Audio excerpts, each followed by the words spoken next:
বঙ্গবন্ধু শেখ মুজিবুর রহমান এর মুরাল ও বঙ্গমাতা বেগম ফজিলাতুন্নেসা মুজিব একাডেমিক ভবন উদ্বোধন এবং এসএসসি পরীক্ষায় উত্তীর্ণ ছাত্রীদের সংবর্ধনা অনুষ্ঠান অনুষ্ঠিত হয়েছে। অত্র কলেজের গভর্নিং বডির মাননীয় সভাপতি ও কাউন্সিলর 15 নং ওয়ার্ড ঢাকা দক্ষিণ সিটি কর্পোরেশন এবং ধানমন্ডি থানা আওয়ামী লীগের সাধারণ সম্পাদক জনাব রফিকুল ইসলাম বাবলার সভাপতিত্বে প্রধান অতিথি ছিলেন প্রফেসর ডক্টর মোহাম্মদ মশিউর রহমান, মাননীয় উপাচার্য, জাতীয় বিশ্ববিদ্যালয়। অনুষ্ঠানে বিশেষ অতিথি ছিলেন বীর মুক্তিযোদ্ধা মোহাম্মদ রুহুল আমিন মজুমদার, ডাক্তার মোহাম্মদ মনোয়ার হোসেন, মোহাম্মদ মোমেন সরকার ও রিয়াজ আহমেদ, সদস্য গভর্নিং বডি ঢাকা মহিলা কলেজ। এই ধানমন্ডি এই 15 নম্বর ওয়ার্ড অর্থাৎ এই ধানমন্ডি থানায় থেকে বঙ্গবন্ধু স্বাধীনতা ঘোষণা করেছিলেন। 26শে মার্চের প্রথম প্রহরে তিনি স্বাধীনতা ঘোষণা করেছেন। এই ধানমন্ডি 32 নম্বরে এই 15 নম্বর ওয়ার্ডে ধানমন্ডি থানায় 1975 সালে 15 আগস্ট সপরিবারে তিনি নিহত হয়েছেন, তাকে শাহাদাত হয়েছিল। এই থানা মুক্তিযুদ্ধের অন্যতম স্মৃতিকার, স্বাধীনতা এবং মুক্তিযুদ্ধের চেতনা ধারণের এই অঞ্চলটি, এই এলাকাটি অত্যন্ত গুরুত্বপূর্ণ বহন করে। এই এলাকাতে বসবাস করেন বাংলাদেশের যারা রাষ্ট্র পরিচালনা করেন এবং আমাদের বিশেষ করে রাষ্ট্র পরিচালনার প্রধান অতিথি তিনি ধানমন্ডিতে বসবাস করেন। সুতরাং ওনার আমার পূর্ববর্তী বক্তা বলেছেন তিনি প্রতিদিন এখানে আসা যাওয়া তিনি দেখেন এই বিদ্যালয়টি।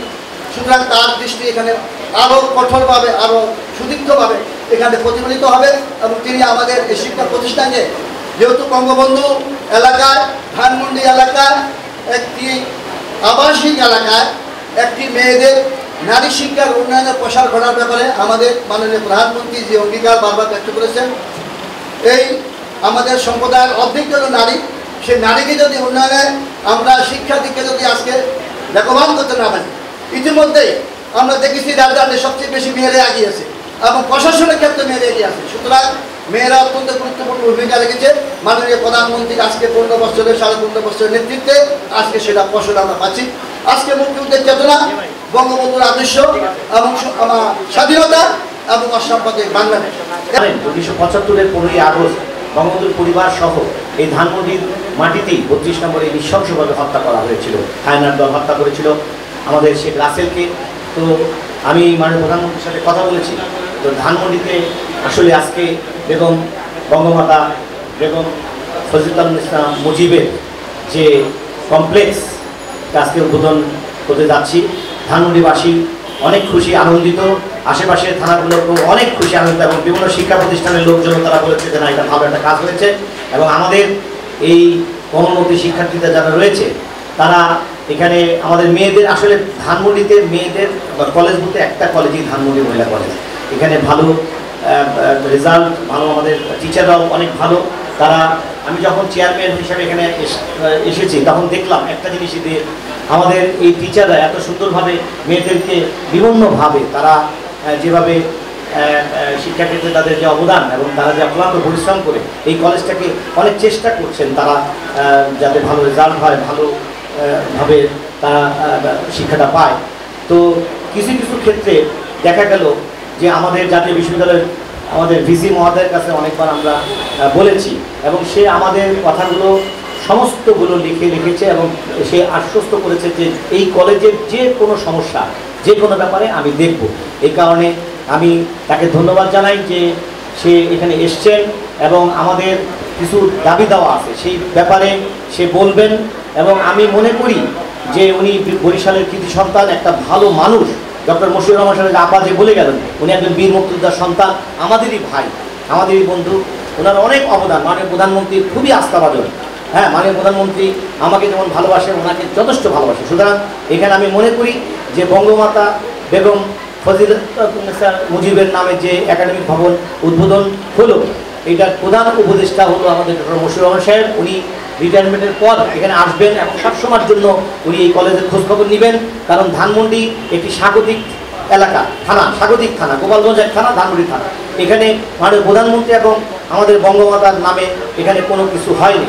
তো যাই হোক, আমরা আপনাদের সহযোগিতা নিয়েই এইটা করতে পেরেছি, এর জন্য আমি নিজেকে খুব ধন্য মনে করি। পাশাপাশি আমাদের এখানে অনেক স্কুলের প্রিন্সিপালরা এসছেন, তাদেরকেও ধন্যবাদ জানাই। আমাদের গভর্নিং বডির এখানে সম্মানিত নেতৃবৃন্দ এসছেন এবং আমাদের এখানে অনেকেই গুণীজন এখানে আসছেন। আমাদের এনামুল কবির সেতার বাদক, ওনার বয়স হয়ে গেছে অনেক, প্রায় 80 কাছাকাছি, তো উনিও এসছেন বঙ্গবন্ধুর জন্য গান গাইতে। উনি বলছে যে বাবলা, আমি বঙ্গবন্ধুর জন্য গান গিয়েছিলাম, বঙ্গবন্ধুর 32-এ যে গানটা গিয়েছিলাম বঙ্গবন্ধুর সামনে, সেই গানটাই আমি গাবো। তো উনি এসছেন, এর জন্য আমরা খুব নিজেকে খুব গর্ববোধ করি একজন মুক্তিযোদ্ধার সন্তান হিসাবে। তো বক্তব্য দীর্ঘায়িত করবো না, একটি জিনিস আমি বলবো যে আমি অল্প সময়ের মধ্যে এই কলেজটাকে যেভাবে আমাদের পরিচালনা পর্ষদ নিয়ে যেভাবে আমি পরিশ্রম করে এই পর্যন্ত নিয়ে আসছি, এটার সম্পূর্ণ অবদান আমাদের ডক্টর মুশফিকুর সাহেবের। উনি আমাকে এখানে দিয়েছেন। উনি একটা কথা বলেন যে আপনার রাসেল কলেজ আমরা গিয়েছিলাম, আপনার বাবার যে অবদান সে রাসেল বিশ্ববিদ্যালয় কলেজ আমি নিজে দেখেছি কি করেছে, কে কারে দেয়। আপনি হবেন না কলেজের চেয়ারম্যান তো কে হবে? সে আসলে সাইন করে দিলে যেন আপনি হন। তো যাই হোক, তাকে ধন্যবাদ জানাই। তো ওনার মূল্যবান বক্তব্য আমি শুনবো, আমরা সবাই শুনবো। তো এই কথা বলি আমার বক্তব্য শেষ করছি। জয় বাংলা, জয় বঙ্গবন্ধু। ধন্যবাদ। আইসিটি এবং প্যাডাগজির প্রশিক্ষণে পাঠাবেন। এই কলেজের সকল শিক্ষককে নিয়ে এই অঞ্চলের আর যে সব শিক্ষকরা রয়েছে তাদের নিয়ে শিক্ষক প্রশিক্ষণের বাজেট সহ প্রেরণ করবেন। যাবতীয় ব্যবস্থা জাতীয় বিশ্ববিদ্যালয় করবে।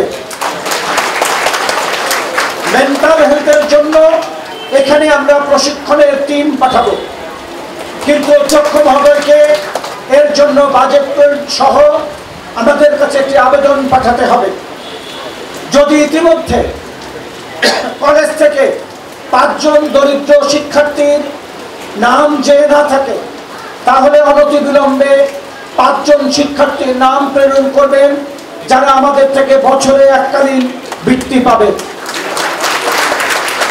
যদি কোনো শিক্ষার্থী শারীরিক প্রতিবন্ধিতা থাকে, অর্থাৎ কেউ যদি বিশেষ চাহিদা সম্পন্ন শিক্ষার্থী এই কলেজে থেকে থাকে, তাদের সম্পূর্ণ খরচের দায়িত্ব জাতীয় বিশ্ববিদ্যালয় নেবে। আমি এই কথাগুলো এই কারণে বলছি, আমরা সত্যিকার অর্থেই বঙ্গবন্ধুর আদর্শের একটি প্রিয় দেশমাতৃকা করতে চাই। প্রিয় শিক্ষক মন্ডলী, আপনাদেরকে বলতে চাই, অনেকে অনেক পেশায় যায়, সেই সব পেশায় আয় বেশি, সেই সব পেশায় গাড়ি বাড়ির সুযোগ বেশি, কিন্তু যে শিক্ষকতা আপনি করছেন তার মধ্যে জীর্ণতা আছে, দীনতা আছে, অর্থাভাব আছে। কিন্তু শিক্ষকের যে মর্যাদা আছে, বাংলাদেশের নয় পৃথিবীর আর কোনো পেশায় এই মর্যাদা নেই। আমি জানি আপনাদের ব্যথা বেদনা আছে, কিন্তু যে শিক্ষার্থীকে ক্লাসরুমে বড় করেন সেই শিক্ষার্থী বাবা মার কথা না শুনলেও আপনার কথা অক্ষরে অক্ষরে শোনে। আমি মনে করি শিক্ষকের শির সবসময় উঁচুতে থাকে এবং শিক্ষার্থী তাকে অবনত মস্তকে শ্রদ্ধা করে। যে শিক্ষার্থী বিভ্রান্ত হয় তার দায়িত্ব সন্তান হিসেবে আমাদেরকে নিতে হবে।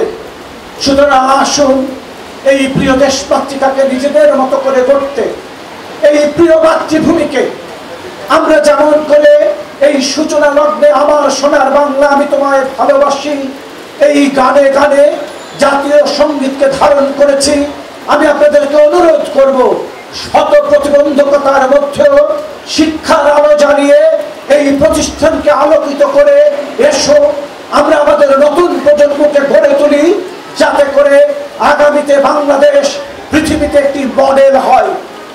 আমরা রাশিয়া ইউক্রেন হতে চাই না, আমরা ইসরায়েলের মতো গাজায় হামলা করতে চাই না, আমরা মিয়ানমারের সঙ্গে যুদ্ধ করি না, বরং লক্ষ লক্ষ শরণার্থীকে আশ্রয় দেই। পৃথিবীতে খুব কম দেশ আত্ম অহংকার করে এটি বলতে পারবে। আমরা দারিদ্র দূর করে করে যে পথে এসেছি তা সম্পূর্ণভাবে নিজ পায়ে দাঁড়িয়ে আমাদের দেশের কৃষক, শ্রমিক, মজুর, মেহনতি মানুষ আর গার্মেন্টসে লাইন দেওয়া লোকগুলো কাজ করে বলেই, কৃষকের সবুজ ফসল ফলায় বলেই বাংলাদেশ এত অপূর্ব।